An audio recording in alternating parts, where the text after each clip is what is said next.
সকাল থেকেই তো দেখতে পাচ্ছি না। হনুমান, ও মন্দিরে গেছে, হয়তো চলে আসবে একটু পরে। মন্দির? আমি এখনই গিয়ে দেখছি। হনুমান শোনো, কোথায় যাচ্ছ? হনুমান শোনো, হনুমান।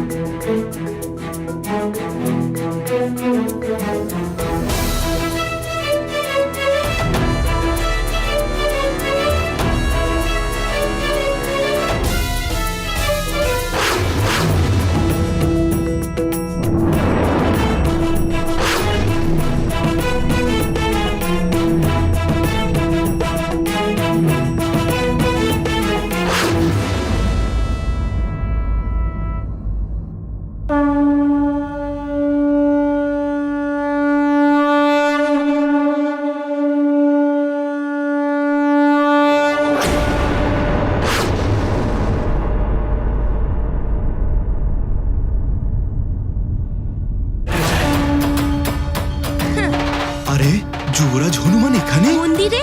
প্রণাম যুবরাজ। প্রণাম প্রণাম যুবরাজ। যুবরাজ। প্রণাম যুবরাজ। প্রণাম ললিতাম্বা।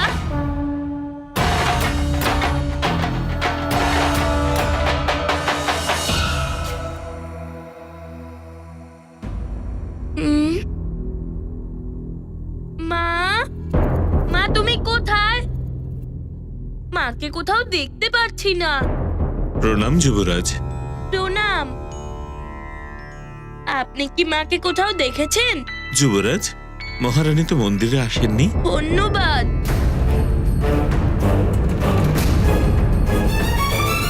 মা তো ভবনেও ছিল না, আর মন্দিরেও আসেনি। এবার কোথায় খুঁজবো মাকে? মিত্র, মন্দিরের দেবীমা কিন্তু খুবই জাগ্রত। হ্যাঁ, সেই জন্যই তো এটা সুমেরু রাজ্যের এত প্রসিদ্ধ মন্দির। শুনুন। প্রণাম যুবরাজ। প্রণাম। আপনারা মাকে কোথাও দেখেছেন? না যুবরাজ, আমরা মহারানীকে কোথাও দেখিনি। এখানে আসেনি মা, ভবনেও যায়নি। আমি এবার কি করব?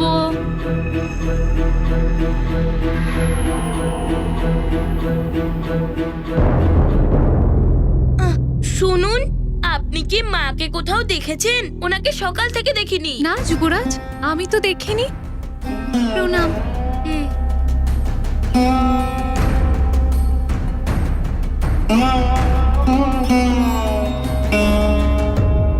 কোথায় যেতে পারে মা? কোথায় আছেন উনি?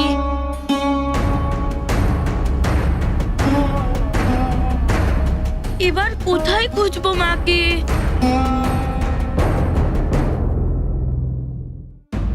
দেবরাজ, অসুরদের অত্যাচার দিন দিন বেড়েই চলেছে, কিন্তু ওদের সংহার করার জন্য সবাই চেষ্টা করে যাচ্ছে। পৃথিবীতে রাজাদের একটা সভা হয়েছিল, সবাই একসাথে অসুরদের বিরুদ্ধে লড়তে সহমত হয়েছেন।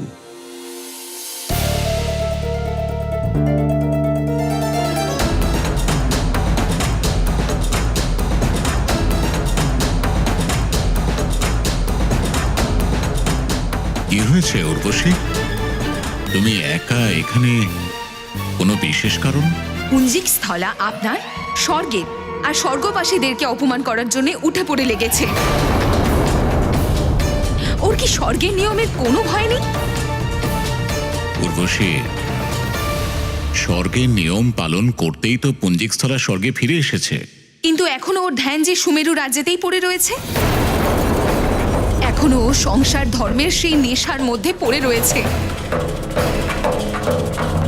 স্বর্গকে তো তুচ্ছ মনে করে। এটা আমাদের স্বর্গের আর আমাদের সবার অপমান দেবরাজ।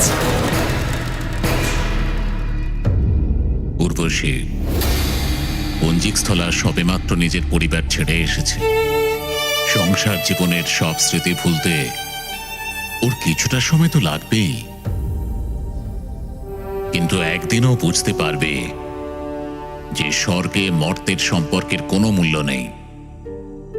আর তখন পুঞ্জিকস্থলা সবকিছু ভুলে নিজের অপ্সরা ধর্ম পালন করবে। তাহলে কি ততদিন পর্যন্ত আপনি স্বর্গের অপমান হতে দেখবেন আর আপনার সঙ্গে আমরা সবাই এই অনর্থ দেখব? না উর্বশী, এমনটা কখনো হতে পারে না। স্বর্গের নিয়ম সবাইকে মেনে চলতে হবে। এখানে আমার নিয়মই চলে, আর সেটা সবাইকে মানতেই হবে। দেবরাজ, স্বর্গলোকে কাউকে বশে রেখে দেওয়া যায় না। সবাই তার নিজের জীবন নিজের ইচ্ছেতেই কাটাতে পারেন। আর পুঞ্জিকস্থলা তো হনুমানের মা।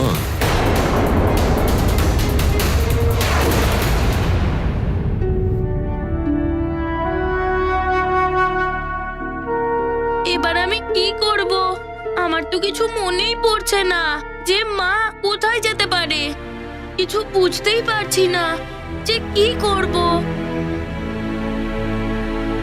মা, মা তুমি কোথায়? এবার কোথায় খুঁজবো মাকে? মা, মা কোথায় তুমি? এই আওয়াজ?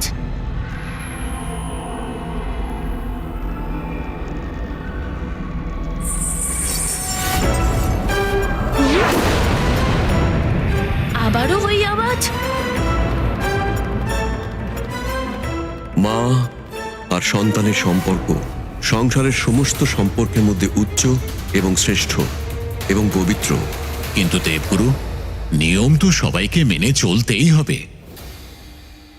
মায়ের মমতা কোনো নিয়মের মধ্যে বা সংহিতার বন্ধনের মধ্যে বেঁধে রাখা যায় না দেবরাজ। আর আপনি এটা ভুলে যাবেন না যে অঞ্জনার স্বর্গলোকে আসাতে ওর পরিবারের বিনাশ ঘটবে। এটা জেনেও অঞ্জনা শুধুমাত্র আপনার কথা রাখতে পরিবার ত্যাগ করে এখানে চলে এসেছেন। আপনার ওকে স্বর্গলোকের নিয়ম থেকে মুক্ত করে দেওয়া উচিত।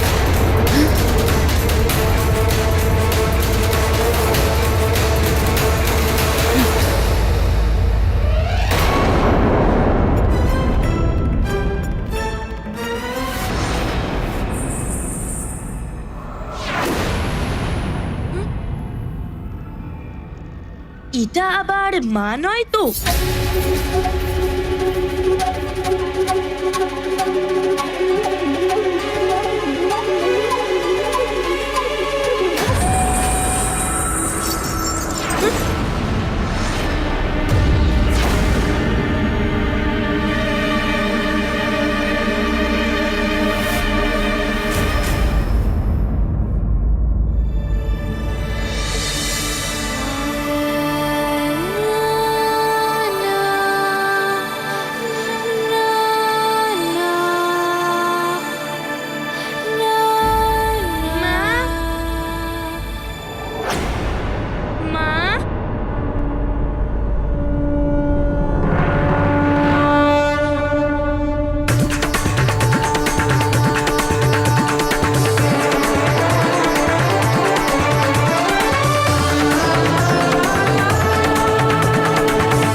তুমি এখানে?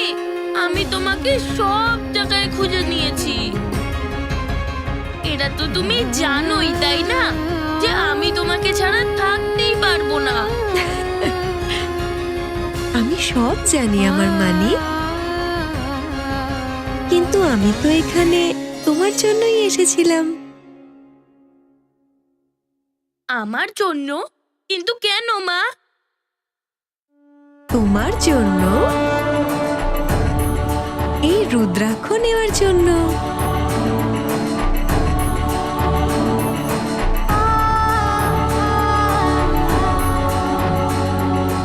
রুদ্রাক্ষ? এটা তো আমার খুবই প্রিয় জিনিস মা।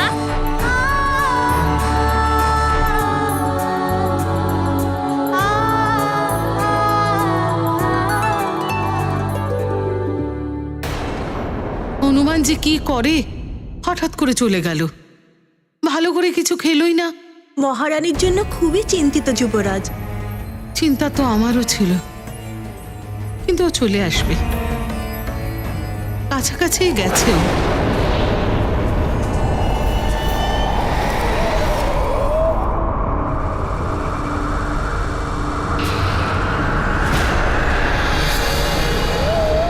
মহারানী এসেছেন।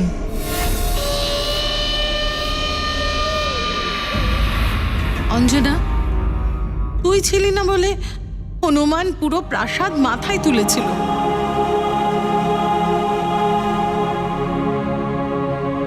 তুই কোথায় গেছিলি এই সকালে? মা, আমি ওই একটু মন্দিরে গিয়েছিলাম হনুমানের একটু কাজের জন্য।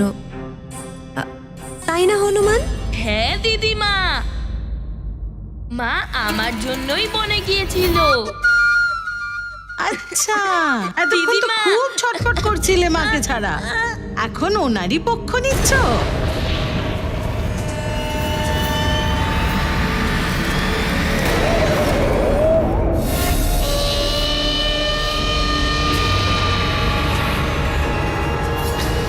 দাঁড়া অঞ্জনা,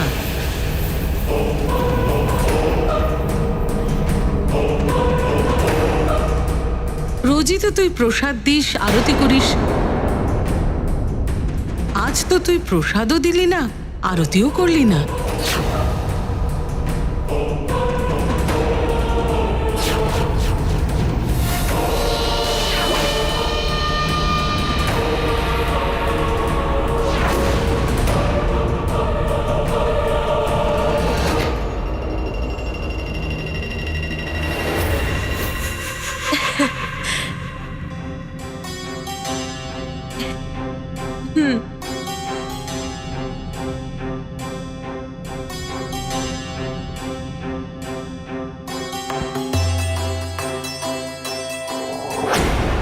অঞ্জনা, তোর কি হয়েছে? আজ তুই আশীর্বাদ নিতেও ভুলে গেলি।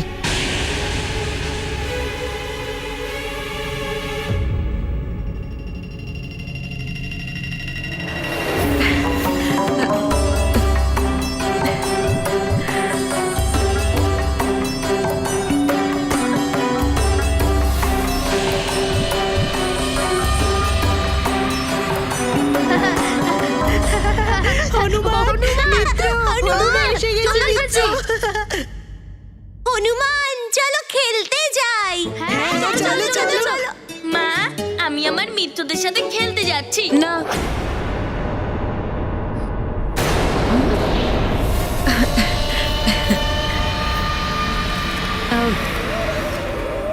আজকে হনুমান খেলতে যাবে না, তোমরা সবাই যাও। আজকে হনুমান তার মায়ের সঙ্গেই থাকবে।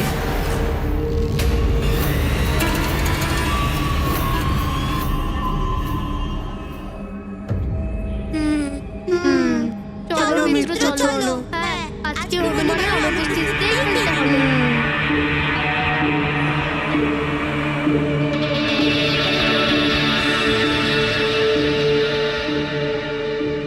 এটা আজ মায়ের কি হয়ে গেল?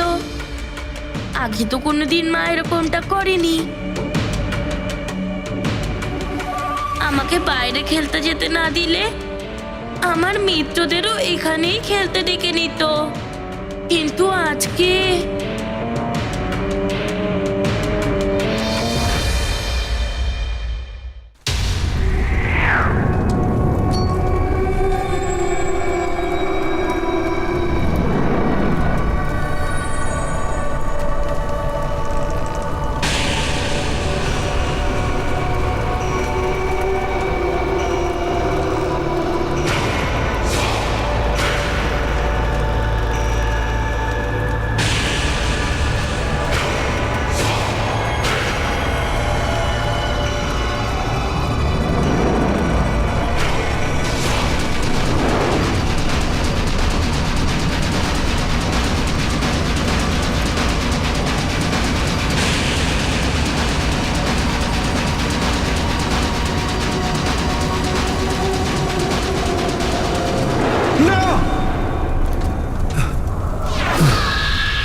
ওয়েলকাম টু বিটেন ওয়ার্ল্ড।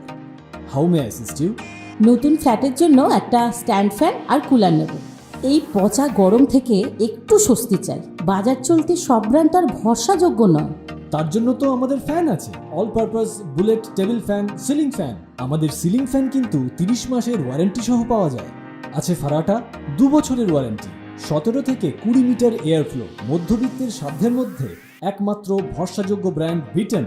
আমাদের কুলারের কিন্তু অনেক range, 45 litres, 50 litres, 70 litres, 90 litres, 110 litres.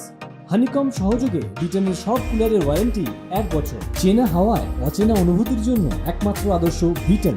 গরমে স্বস্তি পেতে বিটেনের ফ্যান হোক বা কুলার আজই আনুন বাড়িতে। Beaten, digitally yours। স্বামী, কি হয়েছে আপনার?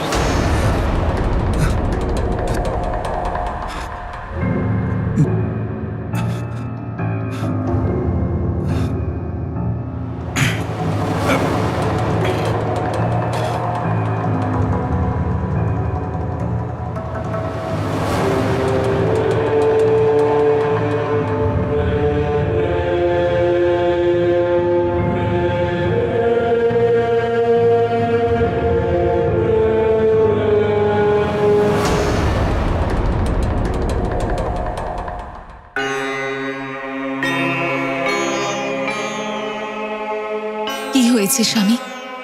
হঠাৎ উঠে চলে এলেন? ভয়ঙ্কর স্বপ্ন, একটা ভয়ানক স্বপ্ন দেখলাম আমি। সম্পূর্ণ লঙ্কাকে জ্বলতে দেখলাম আমি। একটা লেজ যেটা দিয়ে আগুন বেরোচ্ছিল, আর কোটি কোটি জ্বলন্ত তীরের আক্রমণ দেখলাম আমি। আপনি চিন্তা করবেন না স্বামী, ওটা তো একটা স্বপ্নই ছিল। না মহারানী, তুমি বুঝতে পারছো না। এই স্বপ্নটারও একটা অর্থ আছে, যার সাথে আমাদের সমস্ত ভূত আর ভবিষ্যতের সঙ্গে জড়িয়ে থাকে।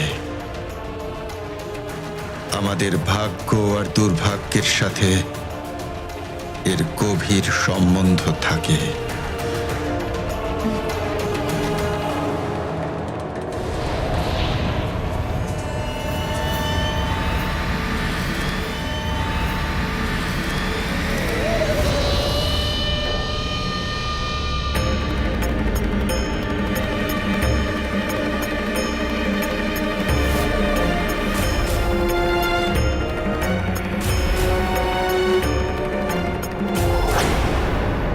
আরে বাহ, আজ তো আমাদের হনুমান নিজে নিজেই সজ্জিত হয়েছে।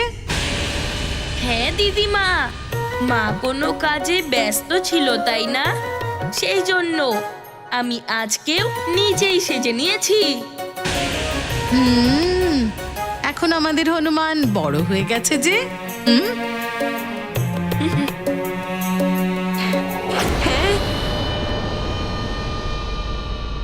নিজের কাজগুলো নিজে করার যোগ্য তো হয়েই গেছে। মা, আমি সব নিত্যকর্ম করে নিয়েছি, আর স্নানও করে নিয়েছি। এবার আরতি করা যাক। মহারানীর জয় হোক। মহারানী, মহারাজ কেশরী এসে গেছেন। পিতা, মা, আমরা পিতার কাছে যাব। হ্যাঁ যাব, আগে আরতি করে নি।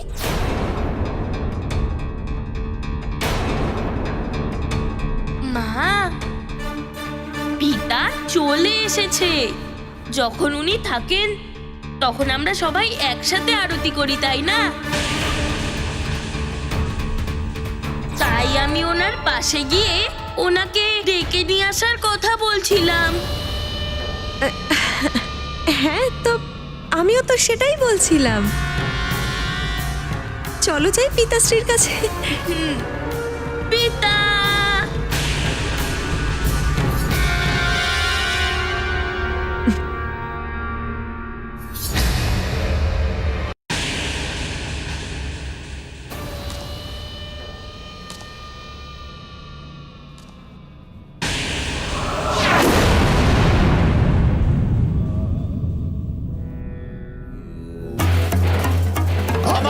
মন্ত্রগুহার যোগিনী প্রকট হও।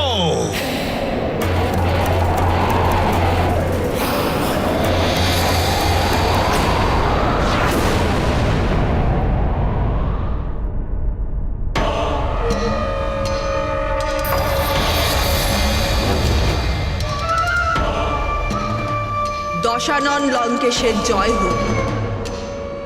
জয় জয় লঙ্কেশ, জয় জয় লঙ্কেশ। শীঘ্র বলো আমার স্বপ্নের অর্থ কি? যদি ধরো ধৈর্য এক মুহূর্ত, জেনে যাবে স্বপ্নের পুরো অর্থ। যোগিনী, আমি রাত্রে এক ভয়ানক স্বপ্ন দেখেছি।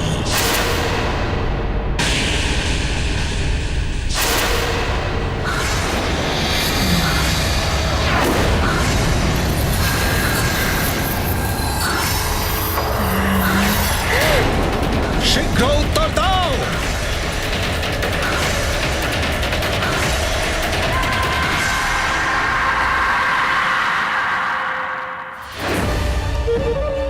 জীবনের জন্য অভয় দান করুন লঙ্কেশ, তাহলেই আমি বলতে পারবো আপনার স্বপ্নের সংকেত আসলে কি। অভয় দান করলাম, এবার নিশ্চিন্ত হয়ে বলো, তা যাই হোক আর যেমনই হোক স্পষ্ট বলো, আমার এই ভয়ঙ্কর স্বপ্নের অর্থ কি বলো।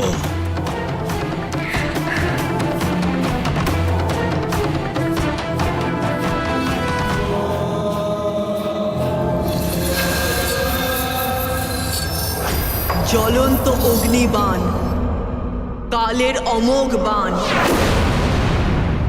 এই কালের বাণের থেকে হও তুমি সাবধান, যা এগিয়ে আসছে লঙ্কা আর লঙ্কেশের দিকে।